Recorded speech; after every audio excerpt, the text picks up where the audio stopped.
He opened his eyes and said nothing, not one word. Just lay there still as stone while Monica stood at the foot of his bed, phone in hand, already texting someone. She didn't call his name. She didn't touch his face. She simply said, "I'll call Dr. Harmon. This can't go public before the party." That was the moment Sawyer Blackwood, the most feared man in Chicago, felt something he hadn't felt since he was 9 years old, abandoned on a church step in January. Completely, utterly alone. If this story already has your heart pounding, hit that subscribe button right now, ring that notification bell, and drop a comment telling me what city you're watching from. I want to see just how far this story travels. Now let's get into it. Sawyer Blackwood did not become Chicago's most powerful man by accident. He built it, brick by brick, betrayal by betrayal, year by year, until his name alone was enough to make a room go quiet. 42 floors above Lakeshore Drive, his penthouse wasn't just a home, it was a throne room, and everyone inside it knew exactly where they stood. But on a Tuesday morning in late October, Sawyer Blackwood lay perfectly still in his king-size bed and let the world believe he was broken. It started the night before. He'd been sitting in his study, a glass of scotch in hand, going over the financial reports Marco had delivered, when something small caught his eye. A receipt, tucked between two folders, the kind of thing most people would overlook. A dinner reservation, table for two, Carmine's.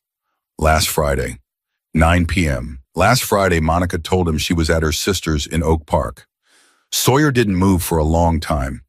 He just stared at that receipt, and something cold settled in his chest. Not rage, not yet.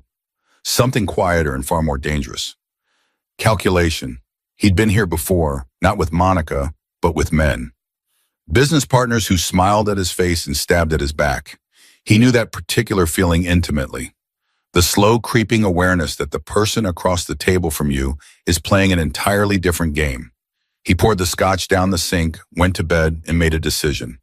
If Monica Ashford was performing loyalty, then he would perform helplessness and see who she really was. By 6 in the morning, Sawyer had already called his personal physician, Dr. Harmon, a man so deep in his pocket, the man probably dreamed in Blackwood colors. "I need you here by 7, Sawyer said, "and I need you to tell everyone I've had a neurological episode. Possible onset paralysis. Stress-induced. Nothing permanent, but serious enough that I can't move my legs." Dr. Harmon went quiet for a moment. "Sawyer, I'll wire you $50,000 before you hang up the phone." Another pause. "I'll be there at 6:50. By the time Monica woke at 7:15, Dr. Harmon was already in the room. Voice grave tone, clinical, delivering the news the way only a well-paid doctor could, with just enough medical jargon to sound credible and just enough concern to seem genuine. Monica stood in the doorway in her silk robe, dark hair loose around her shoulders, and Sawyer watched her face from the bed. He watched very carefully. Her eyes moved first, not to him, but to Dr. Harmon. Reading the situation, calculating. Then they landed on Sawyer, and she composed her features into something that looked almost like fear but wasn't quite. It was closer to inconvenience wrapped in performance. "What do you mean paralysis?" she said. Her voice was tight, controlled. "It's stress-induced," Dr. Harmon said carefully. "His nervous system has essentially—" "Can he speak?" Sawyer said nothing, stared at the ceiling. "He can," Dr. Harmon said, "but the trauma of the episode has left him largely non-communicative. It's common in cases like—" "Fine." Monica crossed her arms. "Fine. What do we tell people the anniversary party is in 3 weeks, Jonathan?" Dr. Harmon blinked. "I'm sorry, Shimo. The party." She lowered her voice like she was discussing a military operation. 300 guests, 6 city council members, and 2 federal judges. "We cannot cancel. So what is the story we tell people?" Sawyer kept his face completely still, but inside something cracked. Not because he was surprised. He'd suspected Monica was ruthless. You didn't survive Chicago's social circuit on charm alone, and he'd known that when he'd chosen her 2 years ago. Smart, beautiful, connected, she was an asset, and he'd treated her like one. What cracked was something older. Something he'd spent 20 years trying to bury. The hope that maybe this time someone actually chose him. Not his money, not his name, not the empire he'd built from nothing. Him. He closed his eyes, breathed slowly, and reminded himself why he was doing this. By 9 o'clock, the penthouse was buzzing with quiet, efficient activity. Monica had already called her assistant, her PR person, and Sawyer's chief of staff, Darian Cole, a sharp, humorless man who wore his loyalty to Sawyer like armor. Darian came into the bedroom at 9:15, sat beside the bed, and leaned forward. "You don't look paralyzed," he said quietly. Sawyer said nothing. "You've got the same look you had before the Rinaldi negotiation," Darian said. "Like you're running the board in your head." He paused. "But I'll play along, because whatever you're doing, you wouldn't be doing it without a reason." He smoothed his jacket and walked out. Sawyer almost smiled. Almost. It was 11 o'clock when Waverly came in. Waverly Hayes had worked for Sawyer for 6 years. She'd started as a cleaning staff hire through an agency, quiet, efficient, invisible, the way good housekeeping staff are supposed to be. Over time, she'd become the housekeeper, managing the penthouse, the schedules of the domestic staff, the groceries, the maintenance requests. She was 32, practical. In the way that people who grew up without much tend to be practical, she didn't waste words, didn't waste motion, didn't waste time. Sawyer had never thought much about her.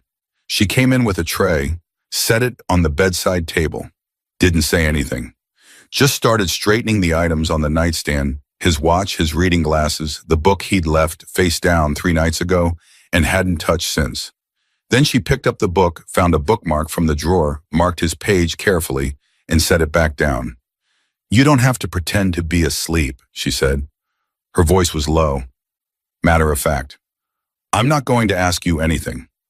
Sawyer opened one eye. Waverly wasn't looking at him. She was refilling the glass of water on his nightstand. "Dr. Harmon left very specific instructions," she said. "Soft foods for now. I made oatmeal. I know you hate it, so I added brown sugar and a little bit of sea salt, which is the only way civilized people eat it." She set the spoon down beside the bowl. "And there's coffee, because whatever is going on, you're not going to get through it without coffee." She turned to leave. "Waverly." She stopped, turned back. "Why aren't you scared?" he asked. His voice came out rougher than he intended. "Everyone else in this building is walking on glass right now. Why aren't you?" She considered the question with the seriousness it apparently deserved. "Because scared people make mistakes," she said, "and you need someone in this house who isn't making mistakes right now." She nodded at the tray. "Eat before it gets cold, Mr. Blackwood." She walked out. Sawyer stared at the ceiling for a long moment. Then he reached over, picked up the coffee, and drank. By afternoon, the performance had expanded. Monica had brought in 2 additional nurses, hired privately vetted by her own people, which told Sawyer more than he wanted to know about how she intended to manage this situation. She'd also rescheduled 3 of his meetings, allegedly to protect his recovery. But Sawyer noticed she'd taken the calls herself, spoken to his business contacts directly, and positioned herself as his spokesperson in a way that made his jaw tighten under the performance of stillness.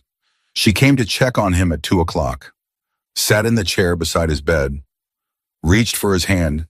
Her hand was cool, dry, professionally tender. "You're going to be fine," she told him. "Dr. Harmon says with rest this could resolve in weeks. We have time before the party. Everything is going to be fine." Everything meaning the party. Everything meaning her carefully constructed world. "Monica," he said, his voice was flat.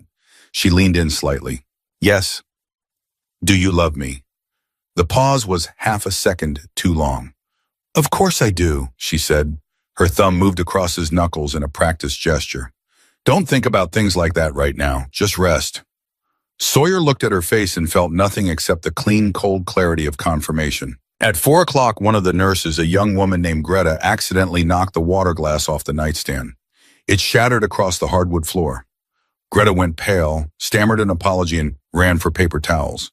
Waverly appeared in the doorway 45 seconds later. Sawyer clocked it with a hand broom, a dustpan, and a replacement glass already filled. She cleaned up the glass without a word, set the new glass in place, and looked at Greta. "It's all right," she said quietly. "These things happen. Why don't you take your break?" Greta nearly collapsed with relief and hurried out. Waverly straightened, caught Sawyer's eye. He realized with a slight jolt that he'd been watching her. "She's 23, Waverly said, as if that explained everything. "And she's terrified of this job." "Are you ever terrified of this job?" he asked. No. She picked up the dustpan.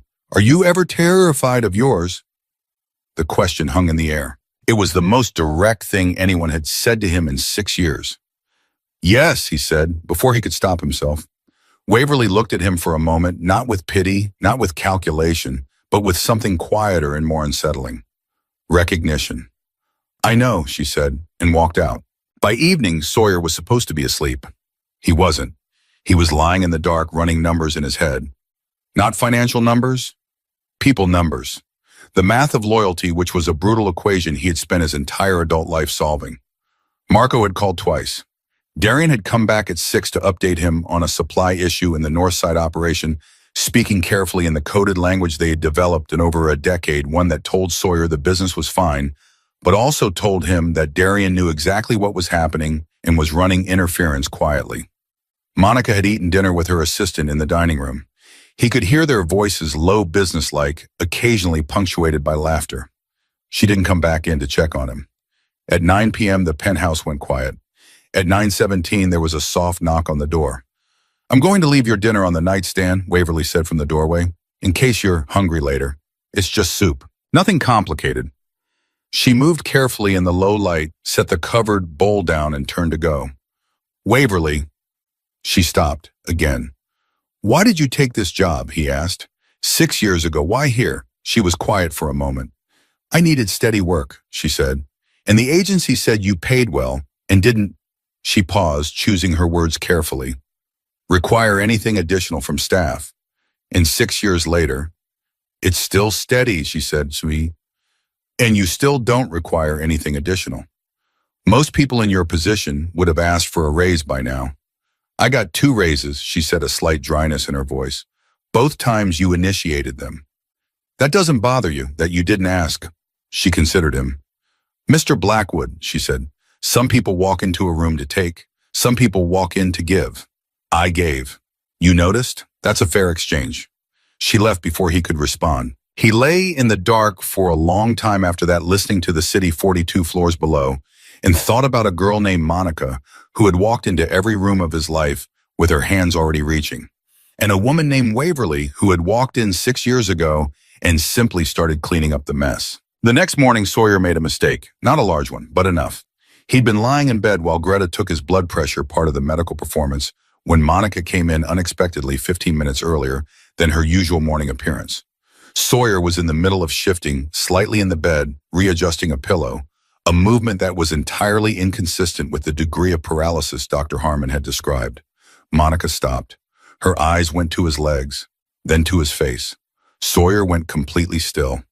The silence lasted 4 full seconds. Then Monica smiled a slow, careful smile that didn't reach her eyes and said, Good morning, sweetheart. How are we feeling? She walked over, kissed his cheek, and straightened his blanket. But her hand, as it smoothed the blanket over his knees, pressed down. Just slightly. Just enough to be a message. I see you. Sawyer's blood ran cold, because it meant one of 2 things. Either Monica believed he was recovering faster than expected, or Monica had just realized the whole thing was a test. And either way, the game had just gotten significantly more dangerous. He called Darian from the burner phone he kept under the mattress. She saw something, Sawyer said the moment Darian picked up. How much? Enough to wonder. A pause. You want me to? No, nothing changes, but I need you to watch her calls today. Everyone. Already on it, Darian said. She made 3 calls this morning before you were awake. 1 to the party venue, 1 to her sister. He paused, and 1 to a man named Elliot Cross. Sawyer's hand tightened on the phone. Elliot Cross, Chicago City Councilman. Old money, old connections, and a man who had been quietly trying to build a coalition against Blackwood interests for the better part of a year. How long was the call? Sawyer asked. His voice was very quiet. 11 minutes, Darian said. Sawyer set the phone down on the mattress and stared at the ceiling. There it is. Not just a woman protecting her social calendar, not just a woman performing love while feeling nothing. A woman who had been making moves. Strategic moves. The kind that didn't happen overnight. The dinner at Carmine's, the calls to Cross, the way she'd stepped immediately into the role of spokesperson for his business interests the moment he appeared incapacitated. Monica Ashford wasn't just indifferent to him. She was waiting for him to fall. And she had been for a long time. He was still processing this when the door opened at 11 and Waverly came in with fresh towels and the quiet competence that had become in 48 hours something he found himself actually looking forward to. She set the towels down, checked the water glass, opened the curtain slightly to let in more light. "You look like you're doing math in your head," she said. "I always do math in my head." "Unpleasant math, then." She didn't look at him, straightened the bedside table. "The kind where the numbers don't come out the way you hoped."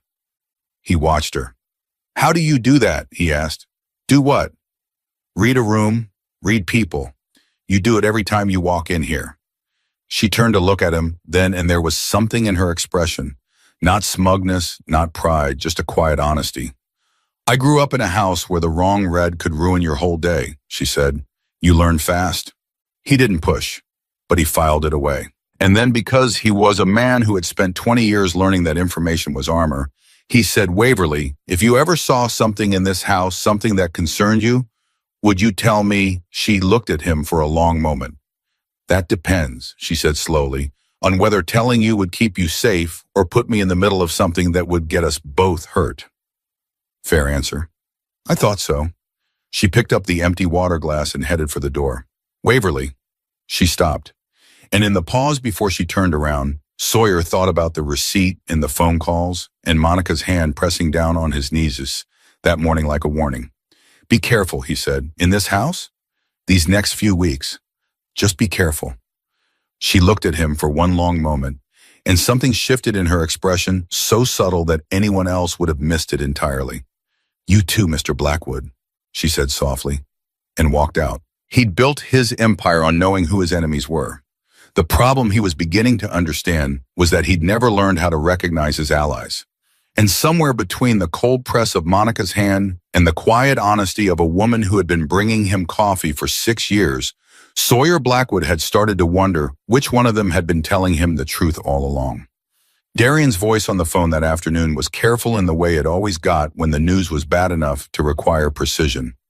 11 minutes, he'd said. 11 minutes between Monica Ashford and Elliot Cross. And Sawyer had spent the better part of the morning turning that number over in his mind like a stone with something ugly underneath it. He hadn't moved from the bed, hadn't let his expression change when the nurses came and went, when Monica breezed through at noon with a kiss that landed 2 inches from his cheek and a smile that was already pointed at something across the room. He was still thinking about it when Marco arrived at 1:15. Marco Vitale had been Sawyer's right hand for 11 years. He was a compact, dark-eyed man who spoke in short sentences and had never in 11 years been late to a single meeting. He came into the bedroom without knocking, because he never knocked, because Sawyer had told him 10 years ago that a man who knocks wastes time, and sat in the chair beside the bed and looked at Sawyer the way you look at a man you've known long enough to see through. "You look fine," Marco said. "I am fine." "Then what are we doing?" "Waiting," Sawyer said. Marco was quiet for a moment. He glanced at the door closed, then back at Sawyer. Monica had lunch with her attorney this morning. Not her personal attorney, her corporate attorney. Sawyer's eyes didn't move. "Which one?" "Feldman, Greer and Associates." Marco let that sit. "They handle asset protection, business acquisitions, that kind of thing. And the kind of thing you needed if you were preparing to move money or preparing to make a claim on someone else's." Sawyer breathed out slowly through his nose. "She moved fast," he said. It wasn't anger in his voice. It was something closer to professional respect and personal devastation, wrapped together so tightly he couldn't separate them. "She's been moving fast for a while," Marco said quietly.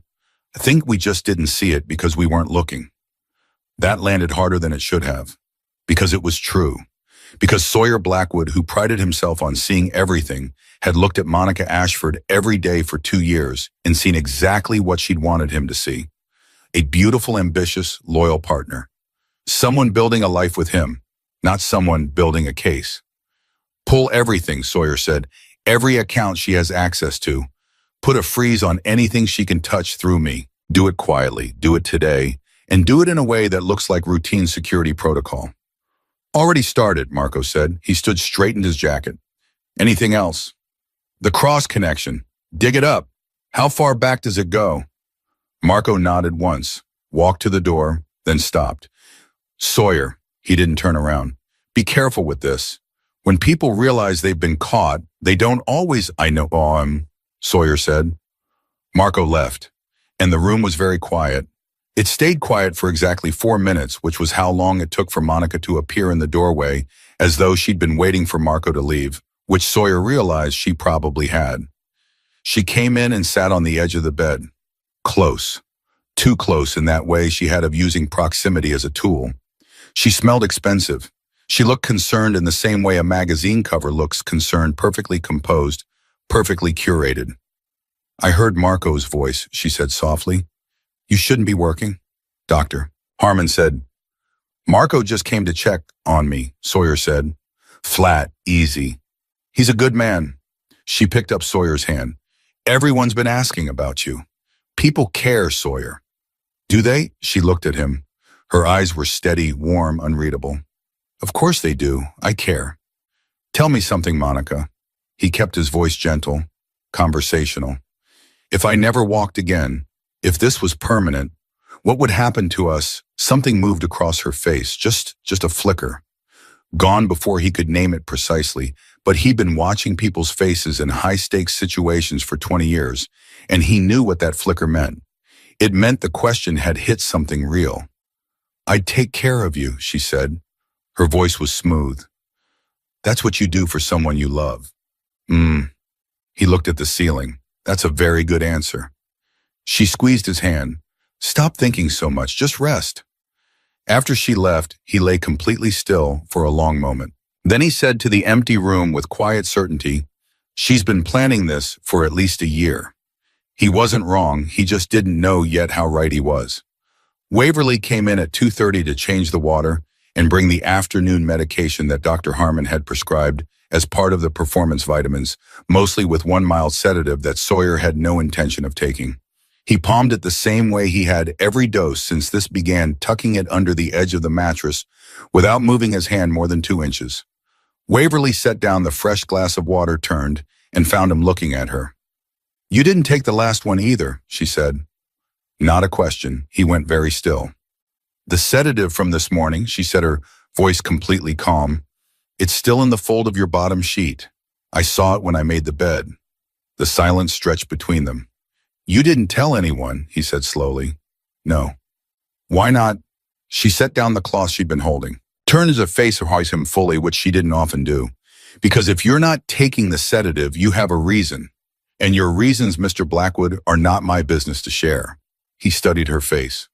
Open, steady, not performing anything. Most people in this house would have told Monica, he said. I don't work for Monica, Waverly said simply. I work for you. It was such a straightforward thing to say, such an obvious thing, and yet it cracked something open in his chest because in the last 48 hours he had been reminded repeatedly and painfully that the people who claimed to love him didn't operate by that logic. They worked for themselves, they worked for their ambitions. They used his name as a door and walked through it smiling. But Waverly, who had never claimed to love him, who had never claimed anything beyond the professional exchange of labor for compensation, had just told him the most loyal thing anyone had said to him in years. Waverly, his voice came out lower than he intended. Yes, if someone in this house asked you about my condition, about what you'd seen, what would you say? She didn't hesitate. I'd say I do my job and mind my business, which is the truth. A pause. Has someone asked you? He almost smiled. Not yet. She picked up the cloth again. Let me know if you need anything. She was at the door when he spoke again. Your mother, he said. She's sick, isn't she?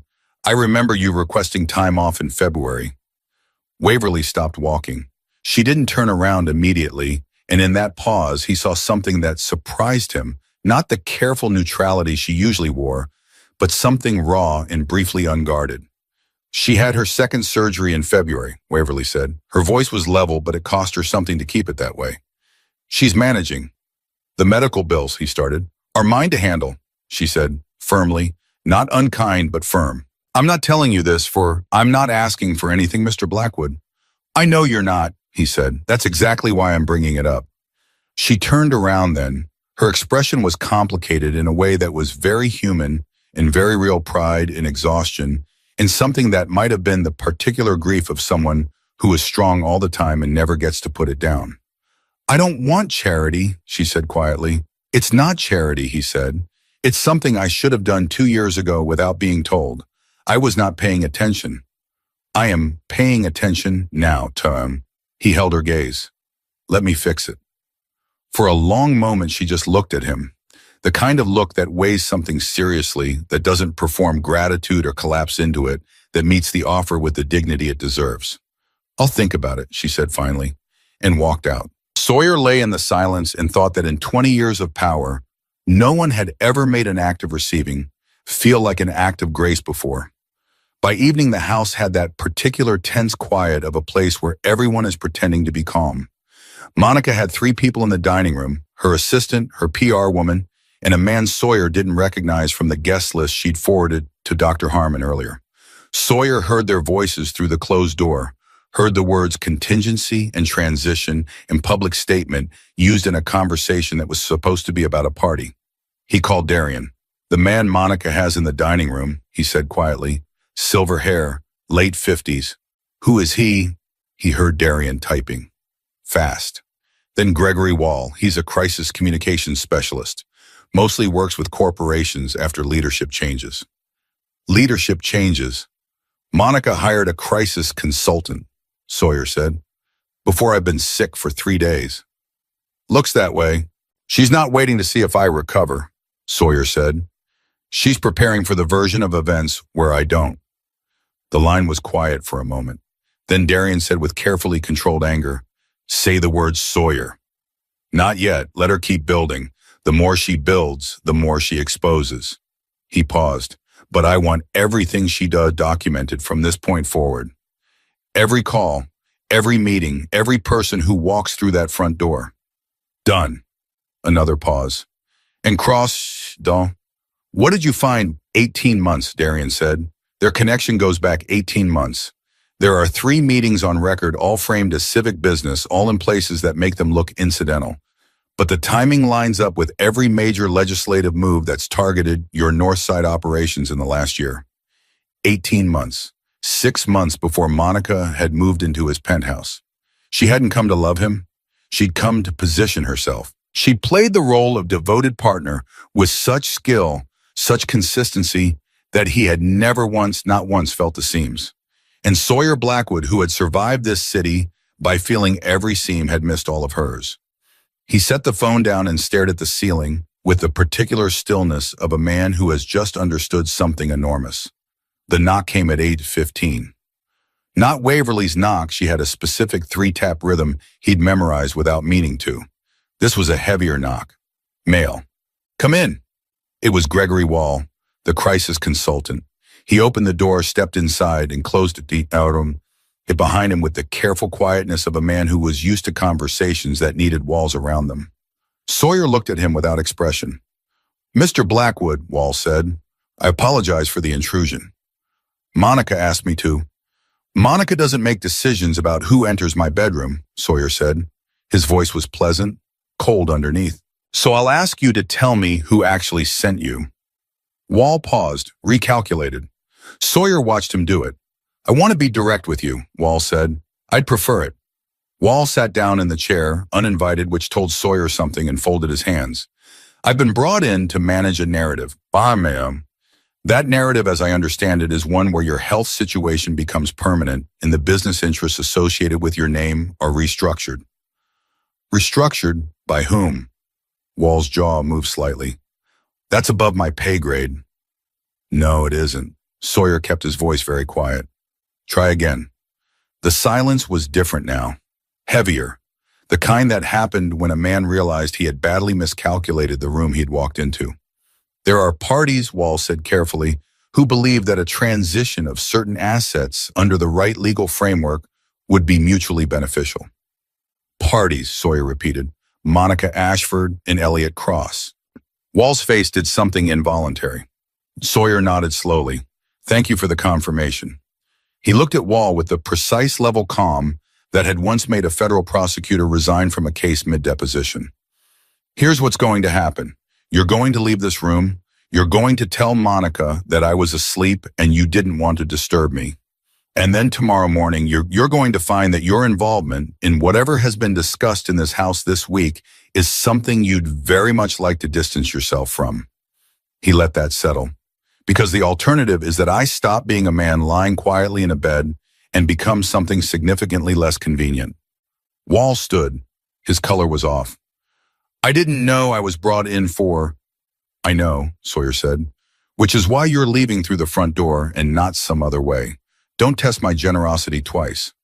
Wall left, fast. The room settled into silence again. Sawyer let out a slow breath. His hands, he noticed, were completely steady. They always were when the situation moved from suspicion into certainty. Uncertainty made him anxious. Certainty even devastating. Certainty made him calm. Monica was moving against him. Cross was behind it. Wall was a tool they'd used carelessly. And somewhere in the last 48 hours, a housekeeper who brought him coffee and marked his page in a book had become the only person in this building he trusted completely. He was still thinking about that when the door opened again, the soft 3-tap knock, and then Waverly with a covered plate. I know you didn't eat dinner, she said. I brought a sandwich. Real food. Don't argue with me. He almost laughed. He couldn't remember the last time someone had told him not to argue with them. Waverly. He said her name and then didn't immediately know what he meant to follow it with, which was unusual. He was not a man who ran out of words. She set the plate down and looked at him, waiting. A man came into this room tonight, he said. Gregory Wall, do you know who he is? She nodded slowly. He arrived at 4.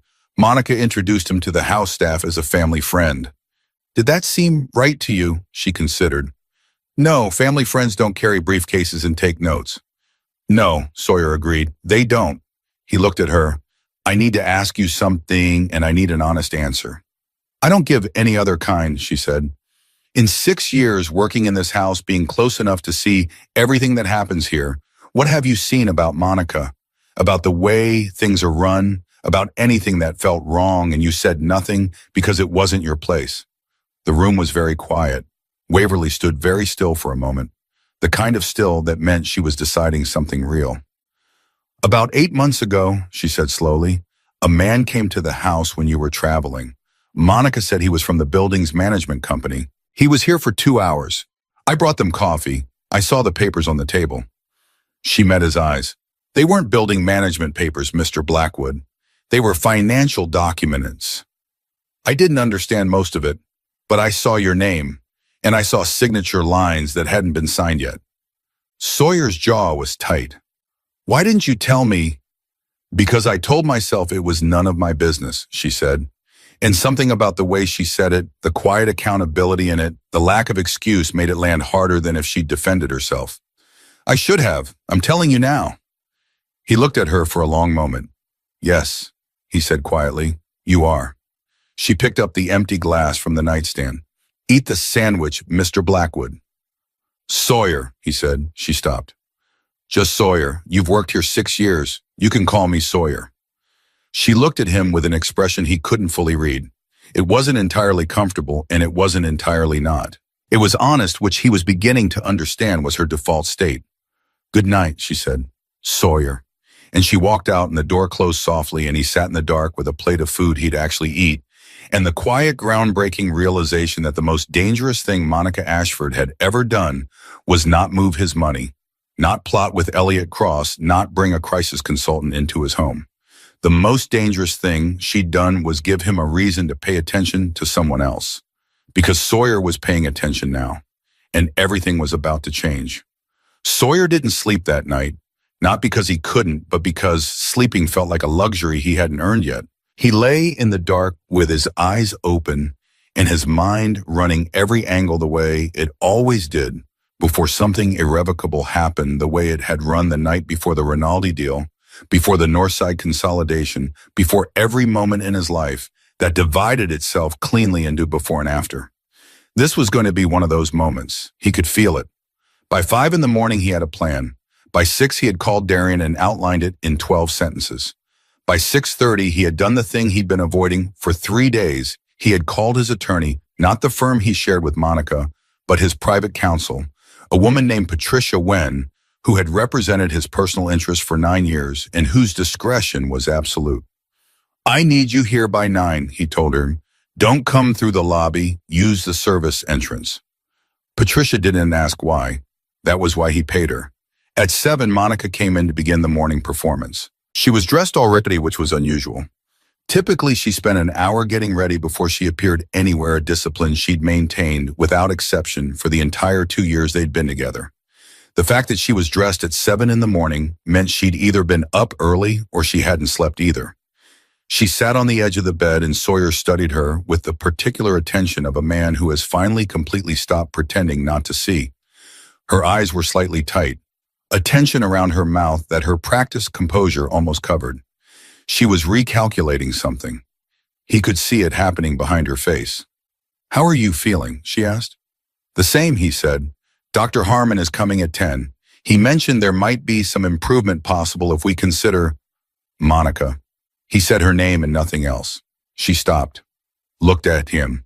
"Sit down," he said. "Not on the bed, in the chair." Something shifted in her expression. She moved to the chair, sat, crossed her legs, placed her hands in her lap in the careful way of someone who has learned to manage their own body language. "Gregory Wall left last night," Sawyer said. "Did he tell you why?" Her jaw was very still. "He said he had a family emergency." "That's not what happened." A pause. 3 seconds. "Then what happened?" "He and I had a conversation," Sawyer said, "a clarifying one." Monica held his gaze. She was extraordinary at this, at maintaining composure under pressure. He'd always admired it. He admired it now the way you admire something dangerous that you're finally seeing clearly for the first time. "Sawyer, Elliot Cross," he said. The name landed in the room like a stone into still water, and everything that followed was ripple. Her composure didn't shatter. Monica Ashford was too good for that, but something in it cracked just slightly, just enough, and in that crack he saw the truth of it. The confirmation he'd already had 3 times over, but had still some stubborn human part of him been hoping to be wrong about. "I don't know what you think you in 18 months, he said. 3 meetings, asset protection attorneys, unsigned financial documents in this apartment 8 months ago while I was traveling." He kept his voice level, almost gentle. "You want to tell me what story works at this point, Monica? Because I'm interested to hear it." She was quiet for a long moment, and then something happened that he hadn't anticipated. She didn't deny it, she didn't cry, she didn't reach for him or perform contrition. She straightened in the chair and looked at him with something that was almost respect. "You weren't supposed to know until after the party," she said. Her voice was quiet and completely controlled. "The legal framework needed another 4 weeks. And then what? And then a formal petition for shared business interests based on our cohabitation and my documented role in your public representation." She said it cleanly, the way you say something you've rehearsed hundreds of times. "Elliot has people in the courts. It would have been manageable." Manageable. He almost laughed. "You were going to take 1/3 of my business." "I was going to formalize what I'd already contributed to," she said, and there was a heat in it now, something genuine pushing through the calculation. 2 years, Sawyer, 2 years of dinners and events and managing your image and being the thing that made you look human to everyone who was scared of you. That has value." "It does," he said quietly, "but it's not love." She looked at him, and for just a moment, one small, honest moment that he didn't expect and that cost her something visible, her face did something real. "No," she said, "it wasn't." The honesty of it was almost worse than the betrayal. "Get out of my home," Sawyer said. His voice was very soft. "Patricia Wen will contact you about terms. Do not take anything that isn't yours. Do not make calls from this building." "And Monica," he waited until she met his eyes, "don't make me become something you'd rather not deal with." She stood, smoothed her clothes, and walked out with the dignity of a woman who had lost the game but refused to lose her posture. The door closed. Sawyer sat in the silence and felt everything underneath the cold satisfaction of confirmation and the anger he was managing carefully and the logistical forward motion already clicking through his mind, a grief that was small and quiet and completely real. Not for Monica, for the version of his life he'd believed in, for the idea that someone had chosen him. He gave himself 4 minutes with that grief. Then he picked up the phone and called Darian. "She's leaving," he said. "Make sure it goes smoothly." "Understood." A pause. "And cross is next," Sawyer said. "But not today. Today I stand up." There was a beat of silence. Then Darian said with something that might have been relief under his usual flat professionalism, "About time." Sawyer ended the call and swung his legs over the side of the bed. It was the first time in 4 days his feet had touched the floor. He stood slowly, not because he needed to, but because he was taking a moment to feel it, the solidity of the ground, the return of himself to himself. He'd faked helplessness for 4 days, and in doing so had felt more acutely helpless than he had in 20 years. Not because of the performance, but because of what the performance had shown him. About his life, about the people in it, about the particular devastating emptiness at the center of everything he'd built. He was standing there still when the door opened and Waverly walked in with the morning tray. She stopped dead. She looked at him standing beside the bed, fully upright, completely steady, and her expression went through something complicated and fast. Surprise first, then something else. Not suspicion, not calculation, something that looked almost like relief, which made no sense, and which he found himself thinking about more than he meant to. "You're standing," she said. "I am." "How long?" "Since about 30 seconds ago in this context." He met her eyes. 4 days in reality. The silence between them was different from all the previous silences. Heavier with truth, but somehow lighter for it. "I know," she said quietly. He stared at her. "What?"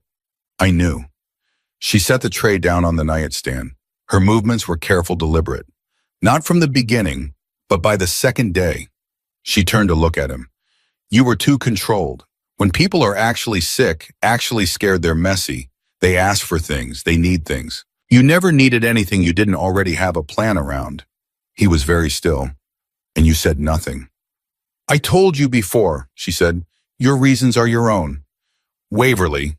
He said her name the way he'd been saying it lately, like it meant something which it was increasingly difficult to pretend it didn't. "What else do you know?" She looked at him for a long moment. Then she pulled something from the pocket of her uniform and held it out. It was a folded piece of paper. He took it, unfolded it. It was a handwritten note, short, his name at the top and 4 lines beneath it that outlined in plain language a wire transfer instruction. The routing information pointed to an offshore account he recognized because he'd spent the last 6 years making sure it didn't exist on any document connected to his name. Someone in his household had written it down. "Where did you find this?" His voice was very quiet.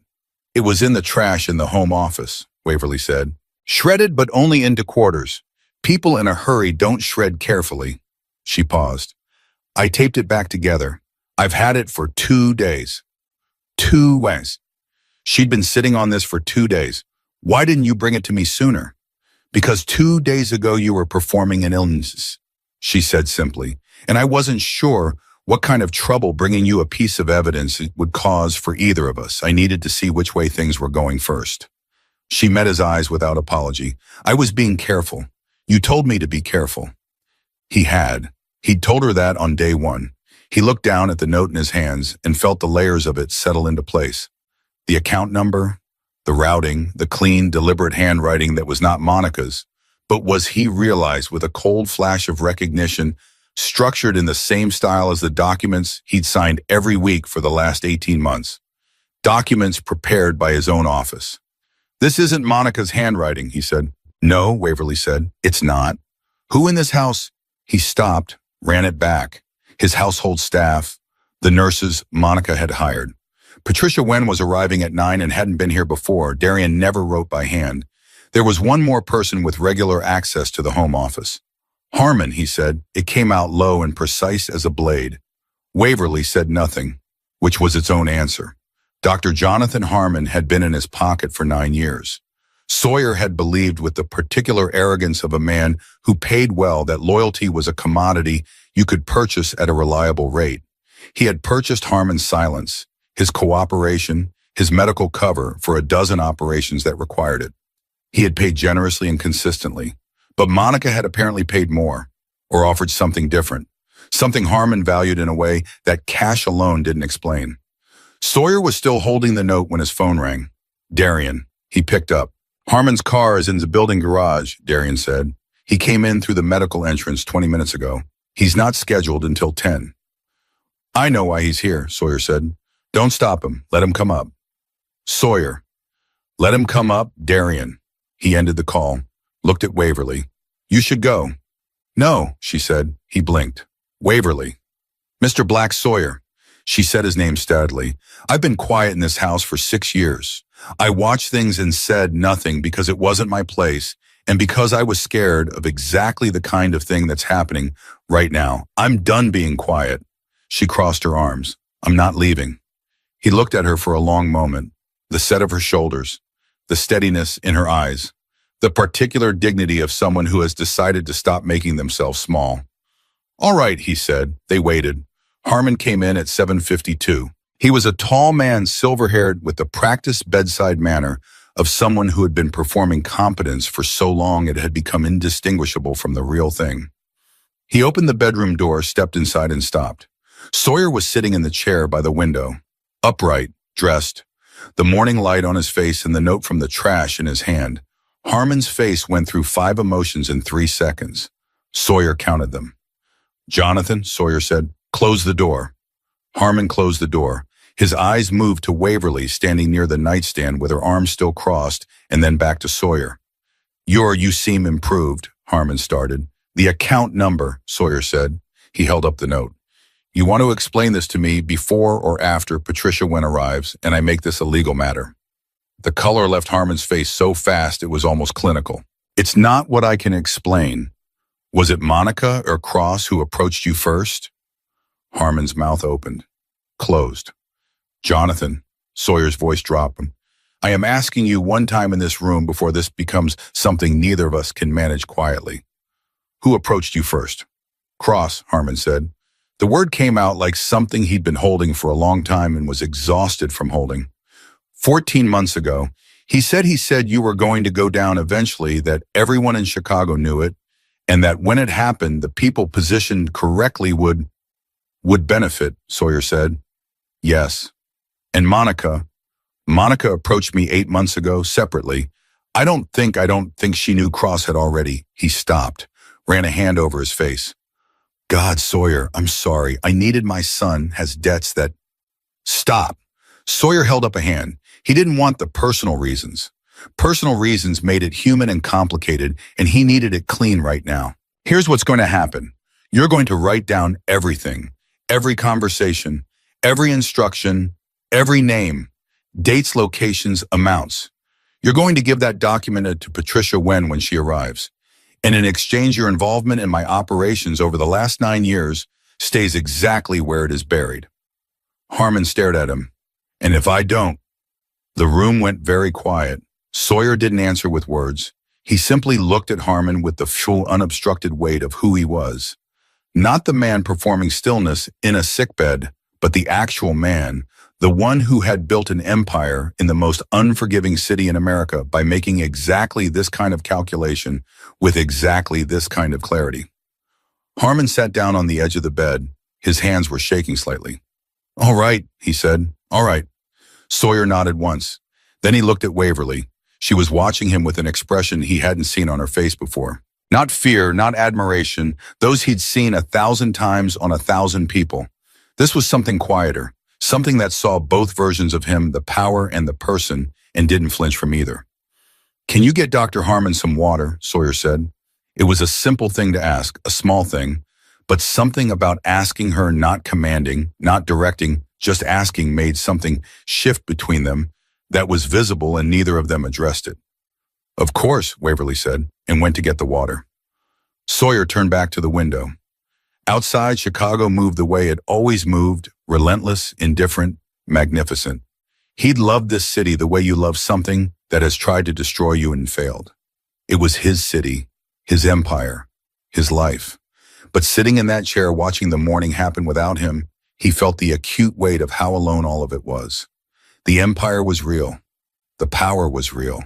But there was no one at the center of it who had chosen him, not his money, not his name, not the protection his shadow provided, but him.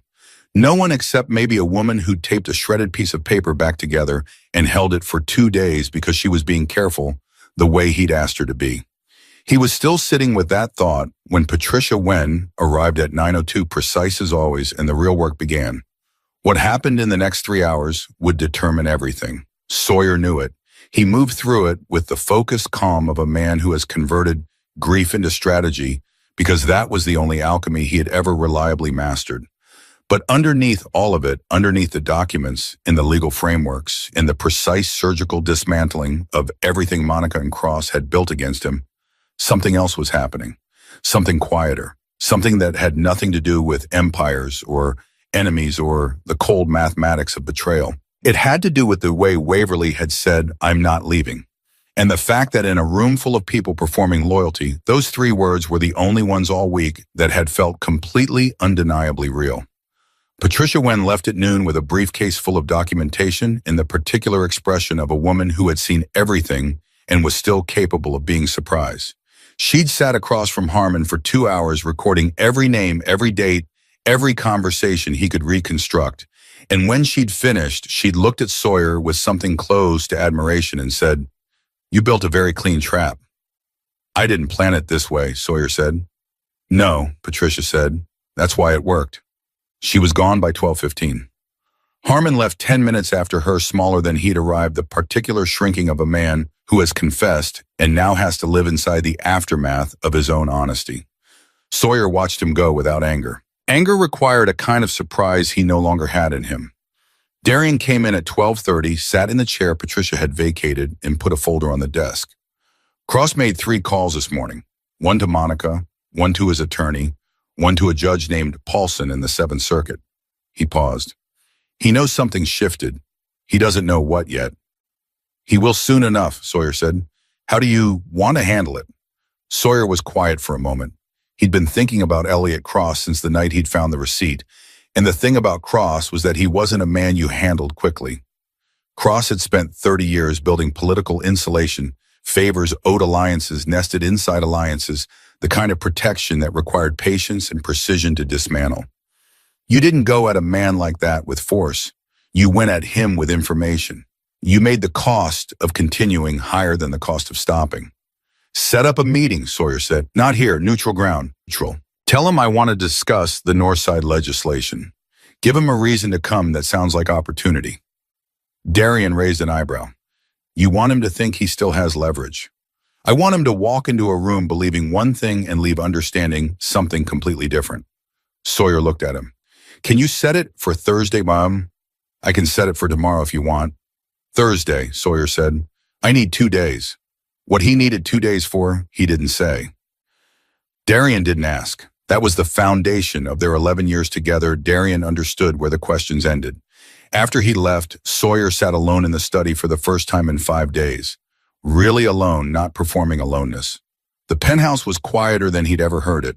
Monica's things were still in the bedroom. She hadn't been back to collect them, which was either strategic or emotional, and he genuinely didn't know which. The absence of her presence was strange in the way that the absence of a sound you've stopped hearing is strange. You don't notice it when it's there. You notice everything when it's gone. He was sitting with that quietness when he heard movement in the kitchen. The particular efficiency of it, unhurried, purposeful, told him who it was before he got up. Waverly was making lunch. Not for herself. She had a plate ready, set on the counter, covered with a clean cloth waiting. "You don't have to do that," Sawyer said from the doorway. "I know," she said. "I'm doing it anyway." She uncovered the plate, real food, a proper meal, the kind of thing that required actual effort, and set it on the kitchen table. "Come eat. You've been on the phone for 5 hours. He sat down, ate, and for several minutes neither of them said anything which should have been uncomfortable and somehow wasn't. "My mother called this morning," Waverly said finally. She was cleaning the counter, her back to him. "She wanted to know if I was all right. Someone apparently told her there was an emergency at my workplace." Sawyer set down his fork. "Who told her?" "I don't know." She turned around. "She's not someone who worries easily. Whatever she heard, it was specific enough to worry her." Sawyer felt something tighten in his chest. Monica had contacts everywhere, building staff, service workers, the invisible network of people that wealthy women cultivated for exactly this kind of purpose. The message to Waverly's mother wasn't accidental. It was a warning. Stay quiet, stay out of it, or the disruption spreads to the people you love. She's trying to isolate you, Sawyer said. Waverly looked at him steadily. I know. Are you scared? She considered the question seriously the way she considered everything. Yes, she said, but not enough to do what she wants. He looked at her. What does she want? I assume she wants me gone, Waverly said. Out of this house, out of the way of whatever she still thinks she can salvage. She picked up the cloth again, folded it with the precise automatic movements of someone whose hands know what to do while the mind is elsewhere. I got a call this morning from an agency, a placement service. They said they had a position for me, household manager for a family in Evanston, excellent salary. They said a reference had already been submitted on my behalf. The room was very quiet. Monica, Sawyer said, it would be my guess. You're not taking it. Waverly looked at him, not defiant, not asking for permission, just looking at him with the directness that had become in 5 days something he needed in the way you need something you didn't know was missing until you had it. No, she said, I'm not. Something released in his chest that he hadn't realized was held tight. He picked up his fork again, kept eating. Good, he said, and the simplicity of it contained more than he was ready to say out loud. Waverly almost smiled. He caught the edge of it before she turned back to the counter.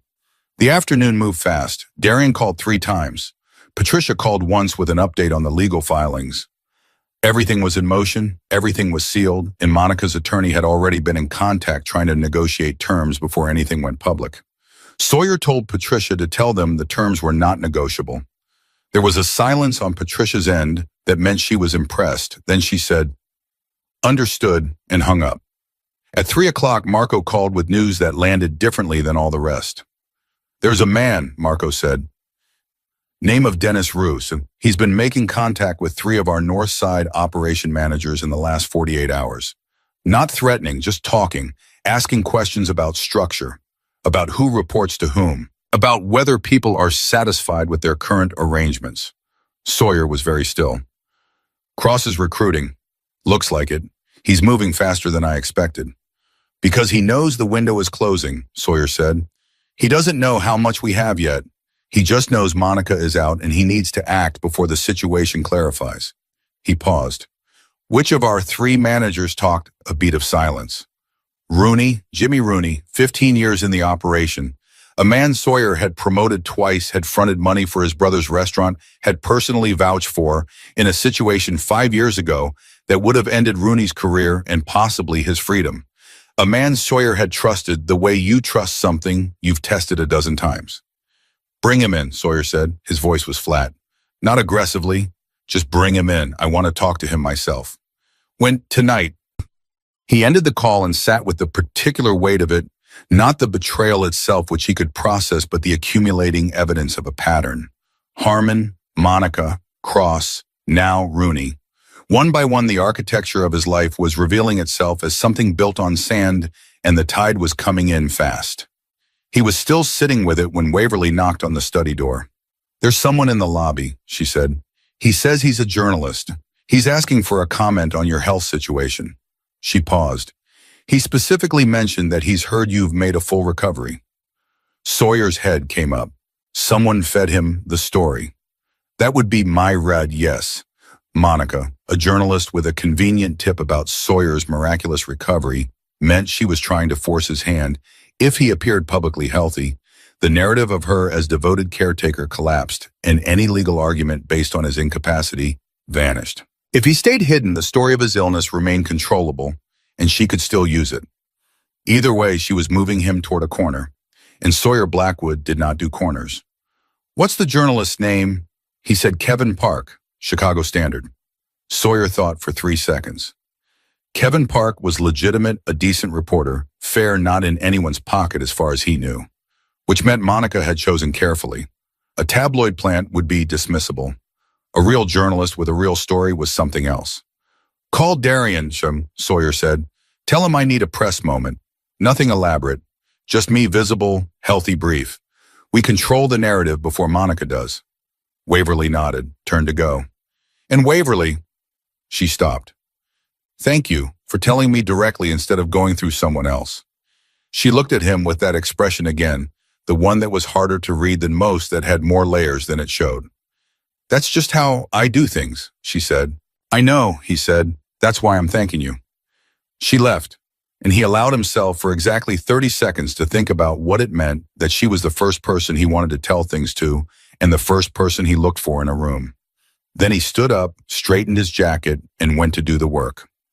The press appearance lasted 7 minutes. Sawyer stood in the building lobby with Darian beside him, answered 4 questions from Kevin Park in a voice that was steady and entirely credible, said he'd experienced a brief health episode that had resolved, confirmed the anniversary party was canceled out of respect for the situation, and declined further comment. Park pushed on the party cancellation. Sawyer said personal decision and ended it. It was the phrase anniversary party is canceled that he knew would detonate something, because the party was Monica's project. The party was her stage, her social proof, her primary mechanism for cementing the public version of their relationship before she made her legal move. Canceling it publicly in Sawyer's voice removed it from her hands entirely. He was back upstairs by 4.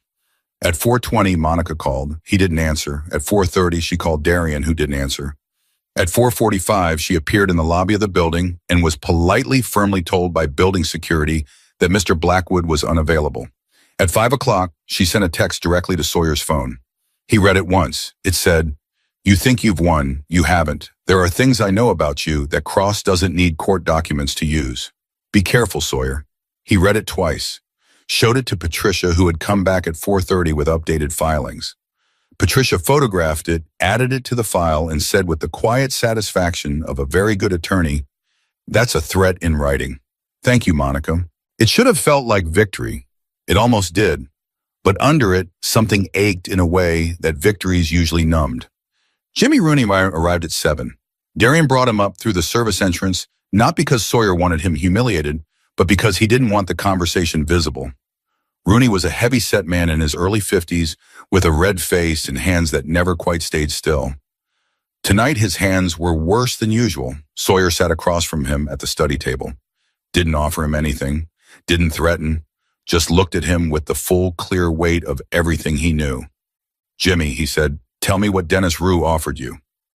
Rooney's hands went to the table, then off it, then together. "Sawyer, I need you to understand." "I don't need to understand anything," Sawyer said. "I need you to talk." Rooney talked. It took 12 minutes, and somewhere in the middle of it, his voice broke, which Sawyer hadn't expected, and which complicated the cleanness of his anger in a way he resented slightly. The offer had been money, a significant amount, and a guarantee of protection when the transition happened.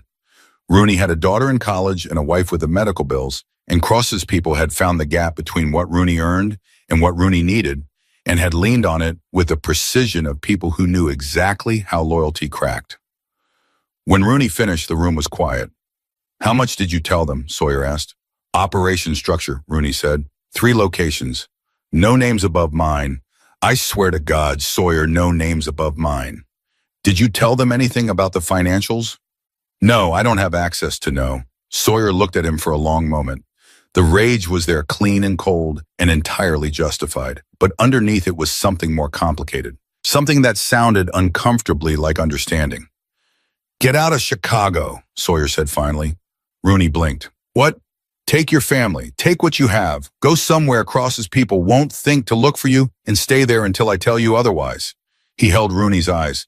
"You're done in this operation. That's not negotiable, but you're not." He stopped, let out a slow breath. "You're not an enemy. You're a man who made a desperate choice. Those are different things." Rooney's jaw worked. For a moment, he looked like he might say something that would embarrass them both. Then he just nodded once and stood. "Sawyer." "Go, Jimmy." He went. Darian was in the doorway. He'd heard everything. He looked at Sawyer with an expression that was hard to read, which for Darian, who was almost always readable, was significant. "That was generous," Darian said. "It was practical," Sawyer said, "because that was easier to say." Darian let it stand. Cross confirmed for Thursday. Good. After Darian left, Sawyer sat in the study for a long time. The day had been enormous and exhausting in the way that days are exhausting when you spend them breaking things that were supposed to hold. His empire was intact. His legal position was strong. Cross was walking into a room in 2 days that would end his particular ambitions cleanly and permanently. Everything was by every objective measure fine. And yet, he found himself walking to the kitchen at 9 o'clock, not because he was hungry, but because he could hear movement there. The familiar efficiency, the specific quiet of someone who was good at what they did and didn't need applause for it. Waverly was washing dishes. She heard him come in and didn't turn around. "You should be in bed," she said. "Probably." "You look like you've been carrying something very heavy for a very long time," she said. She turned then, drying her hands on a cloth. "Not just today, I mean for years."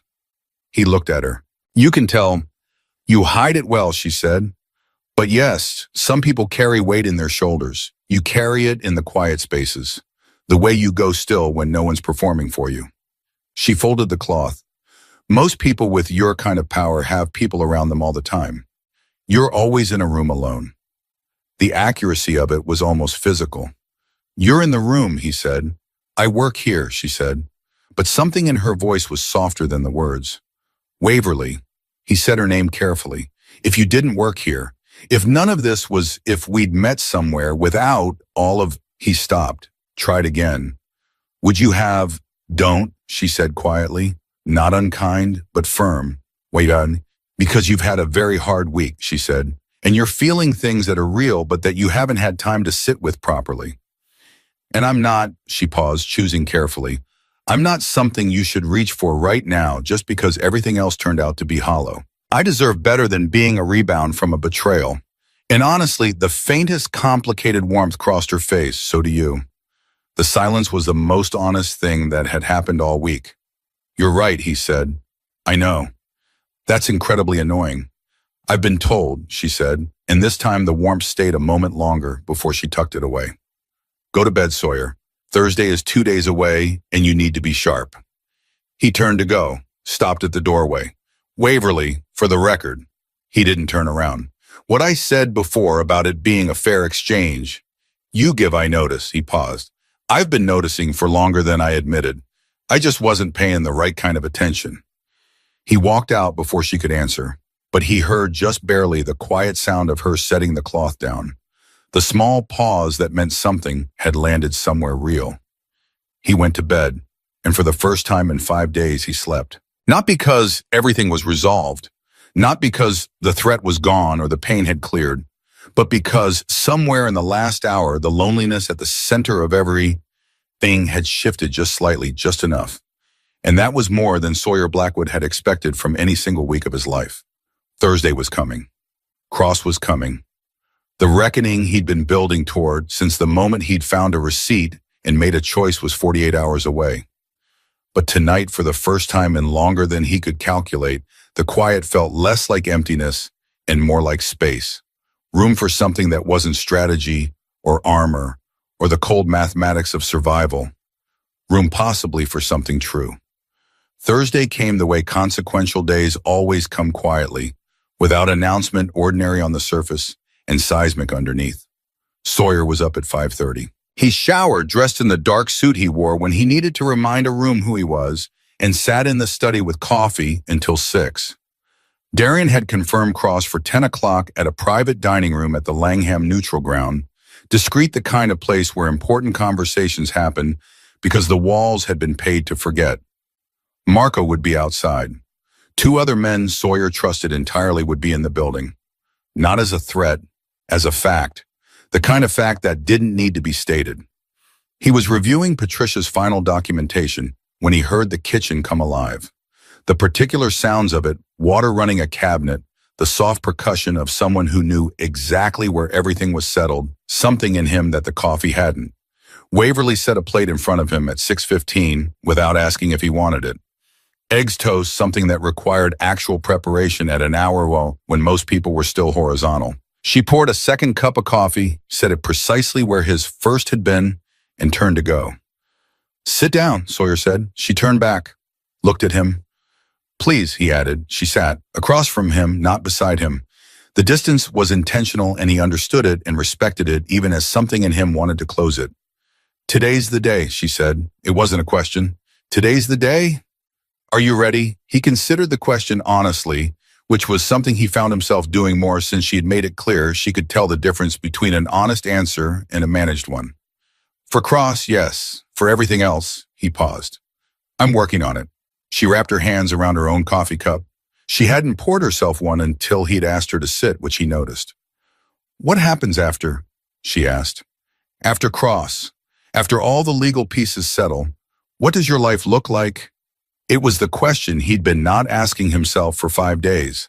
He'd been so focused on the architecture of the dismantling Monica Harmon Rooney Cross that the space beyond it had remained deliberately blurred, because looking at it too directly meant acknowledging how empty it was. "Quieter," he said. "Smaller. In a way he searched for the word overdue. "Smaller isn't always bad," Waverly said. "No." He looked at her. "No, it isn't."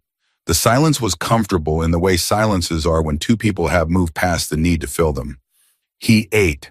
She drank her coffee. Outside, Chicago was waking up, and for a few minutes the morning was just a morning and nothing in it required armor. Then his phone rang. "Darian." "Cross just called to confirm," Darian said when Sawyer picked up. He sounds calm. That's either because he doesn't know what's coming or because he thinks he has something we don't. "Which do you think?" "I think he's confident," Darian said. "Overconfident. He spent 30 years being the smartest person in every room he's walked into. It makes people sloppy." "Good," Sawyer said. "Let him be sloppy. I'll see you at 9. He ended the call, looked at Waverly, who had stood and was clearing the plates. "Waverly." She looked at him. "Whatever happens today, regardless of how it goes, I want you to know that this week changed something for me. Not just the obvious things. Something." He stopped, unused to saying things like this out loud, feeling the unfamiliar shape of it in his mouth. "You're the reason I got through it with anything intact that mattered." She held his gaze. The expression on her face was careful and real, and complicated in the way that honest things are complicated. "Don't give me credit for your own choices," she said. "You chose to pay attention. You chose to trust the right things." She paused. "I just didn't lie to you." "That's a low bar, Sawyer. You deserve people in your life who clear it without effort." He looked at her for a long moment. "Yes," he said, "I do." She picked up the plates. "Come home safe," she said. Simply. The way people say things they mean without dressing them up. He left at 8:30 and carried those 3 words the whole way there. The private dining room at the Langham was exactly what it needed to be. Quiet, controlled, the kind of space that absorbed tension without reflecting it back. Sawyer arrived first. That was intentional. He wanted to be in the room before Cross wanted Cross to walk into Sawyer's presence, rather than the other way around. Small thing, but small things were the whole language of power. Cross arrived at 10:03. He was a tall man, 60s, with the silver-haired confidence of someone who had never been seriously threatened and didn't expect to start now. He came in with a single aide young male, the kind of aide who carried things and said nothing. He saw Sawyer standing, not sitting, and something registered briefly in his face before his professional composure reassembled. "Sawyer," he extended his hand. "You look well, better than the report suggested." "Sit down, Elliot," Sawyer said. They sat. The aide moved to the wall. Sawyer looked at the aide until Cross said, "Give us the room, Marcus," and the aide went out. "I appreciate you meeting me," Cross said.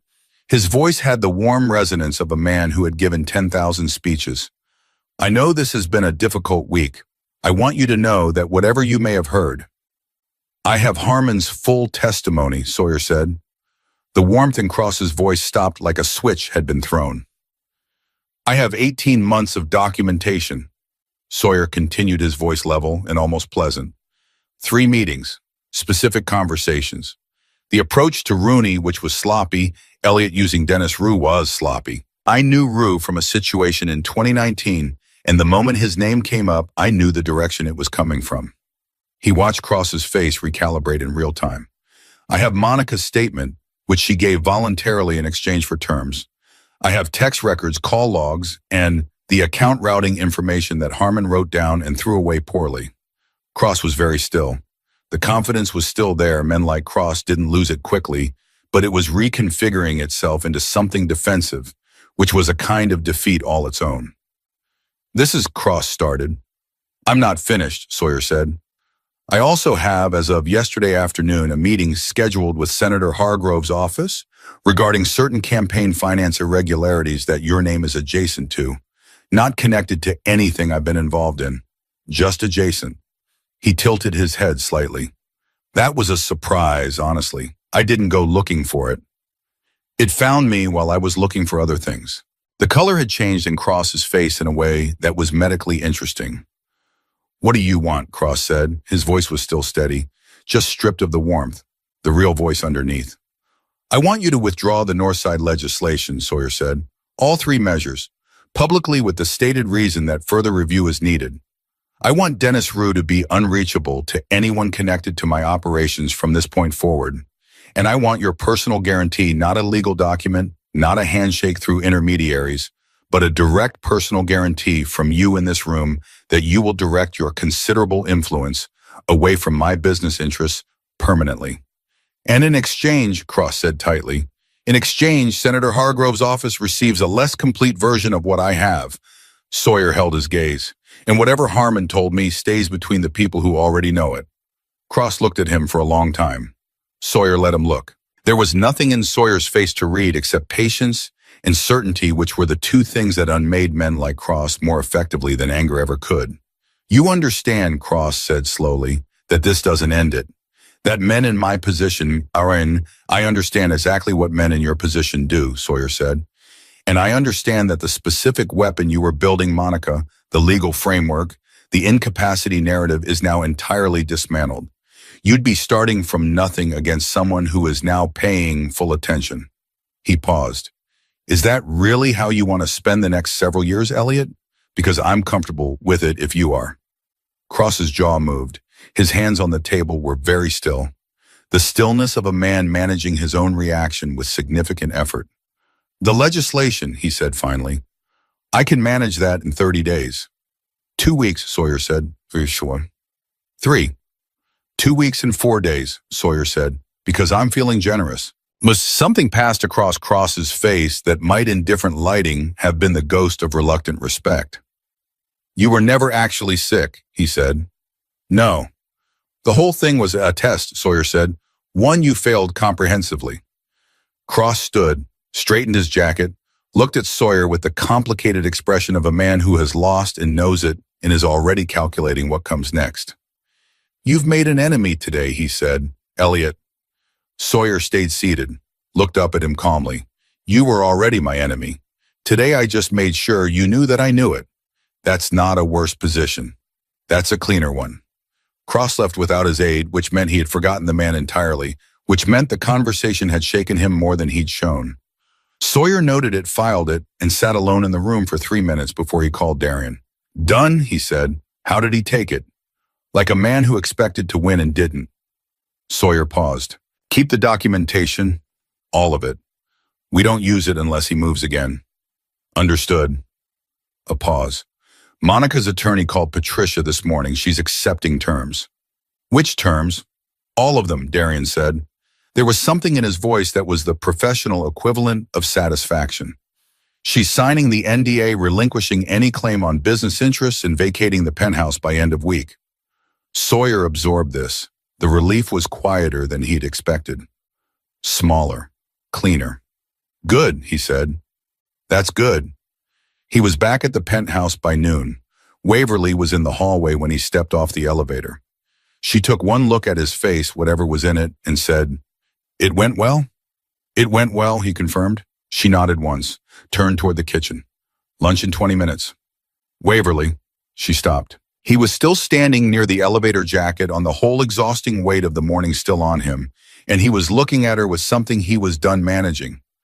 I know what you said, about timing, about not being a rebound. You were right and I'm not, this isn't that. He took a breath. But I need to say something and I need you to let me say it without interrupting. She turned around fully, waited. In the last week, he said, I found out that my girlfriend of 2 years was systematically working against me. My doctor of 9 years helped her do it. A man I'd trusted for 15 years sold information about my operation for money. A city councilman I'd coexisted with peacefully tried to use all of it to dismantle everything I built. He paused. And through all of it, the one person who told me the truth without being asked who stayed when she could have left, who held onto a piece of taped-together paper for 2 days because she was being careful, the way I'd asked her to be, his voice was quieter now, was you. Waverly's expression didn't perform anything. It just held what he was saying, the way she held most things with full attention and no theater. I'm not asking you for anything right now, he said. I know I have, he gestured vaguely at his own life, a great deal to clean up in every direction. And I know that whatever I feel you have, your own life, your own considerations, your own mother, whose medical bills I am paying regardless of what you decide, because that was never conditional. He met her eyes. I just wanted you to know that I see you, not the housekeeper, not the person who didn't leave. You, and that's not something I've said accurately to another person in a very long time. The silence was long enough that he started to regret speaking. Then Waverly said, the bills. Her voice was careful. You already did it. This morning before I left. Without telling me. You said you'd think about it, he said. I decided to think faster. Something moved across her face, exasperation, and something warmer underneath it, the particular expression of someone trying not to feel touched and not quite succeeding. That's very high-handed of you, she said. Yes. I haven't decided anything, she said, about the other part of what you said. I know. I need time. I know that too. She looked at him for a long moment, and then she said something he didn't expect. My mother, she said slowly. She asked me once when I first started working here, she asked me what my boss was like. I told her you were private, intense, that you ran the room every time you walked into it. She paused. She asked if you were kind, and I said she stopped. What did you say, he asked. I said I hadn't figured that out yet. She held his gaze. I think I figured it out now. She turned back toward the kitchen. 20 minutes, Sawyer. He watched her go and felt something in his chest that was entirely new and entirely terrifying and entirely worth it. The week that followed was the quietest of Sawyer's adult life. The legal machinery moved smoothly. Patricia was precise and thorough, and Cross's legislation began its public unraveling on schedule. The story sold convincingly to local media as a policy revision. Monica signed everything and was gone by Friday. The penthouse felt different without her things in it, not emptier exactly, more accurate, more like the place where someone actually lived rather than a stage where a performance had been running for 2 years. Darian came by on Saturday morning with the weekly operational update and sat across from Sawyer in the study and looked at him for a long moment before saying anything. You seem different, Darian said. Different how? Less, Darian paused searching, which was unusual for him. Less defended, like something you were holding is down. Sawyer considered denying it, decided not to. Something is down, he said. Darian nodded slowly, looked toward the kitchen where the sounds of Waverly's efficient morning were audible through the closed door. Looked back at Sawyer. Said nothing else. But the look said everything, and Sawyer let it. On Sunday, Sawyer found Waverly in the study, not cleaning it, sitting in the chair by the window with a book on her day off because she'd forgotten it the previous week and had come back for it. He stood in the doorway and looked at her, and she looked up and didn't apologize for being there. Stay, he said. If you want to read, stay. Oh, it's your study, she said. It's a big room, he said, and sat down at the desk with his own reading, and they spent an hour in the same space in a silence that was the most companionable thing he'd experienced in years. And neither of them made it into anything more than what it was, two people in a room choosing each other's company. At the end of the hour, she closed her book. He looked up. My mother wants to meet you, she said. Her voice was even, but her eyes were careful. He set down his pen. That's significant. She doesn't ask to meet people, Waverly said. She's particular. So am I, he said. I know. She tucked the book under her arm. She makes very good jerk chicken, and she will absolutely ask you questions that are none of her business. I'll answer them honestly, he said. Waverly looked at him. That might be a problem, she said. She tends to believe people. Good, Sawyer said. Then we'll get along fine. The almost smile again. Closer than usual to a real one. I'll let her know, she said, and walked out. Sawyer sat in the quiet study in the particular stillness of a man who has won something he didn't expect and doesn't know entirely what to do with, which is its own kind of beginning. He had built an empire on knowing what everything was worth. He'd priced loyalty and love and trust in the hard currency of a city that didn't forgive mistakes. He had been wrong about almost every calculation he'd ever made about people, including himself.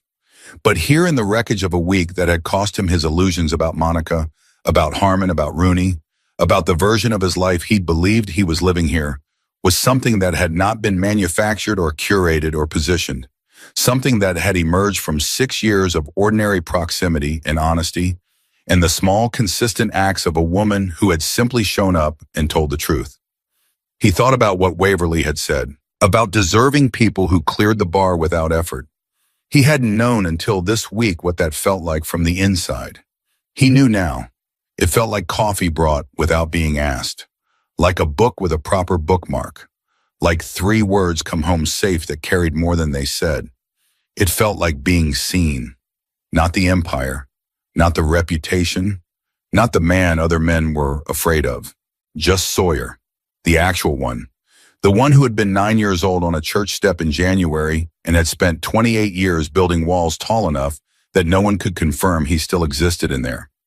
Waverly Hayes had looked over those walls without climbing them, had simply waited with the particular patience of someone who had nothing to prove until he'd come down on his own. He picked up his pen, got back to work, and let the quiet of the room be what it was, not the hollow quiet of a life built for performance, but the warm human quiet of a space where someone would come back. That was enough. For now, that was more than enough. And Sawyer Blackwood, the most feared man in Chicago, sat in the Sunday afternoon light and felt for the first time in as long as he could remember something that wasn't strategy or armor or the cold satisfaction of survival. He felt quietly and completely and without defense at home.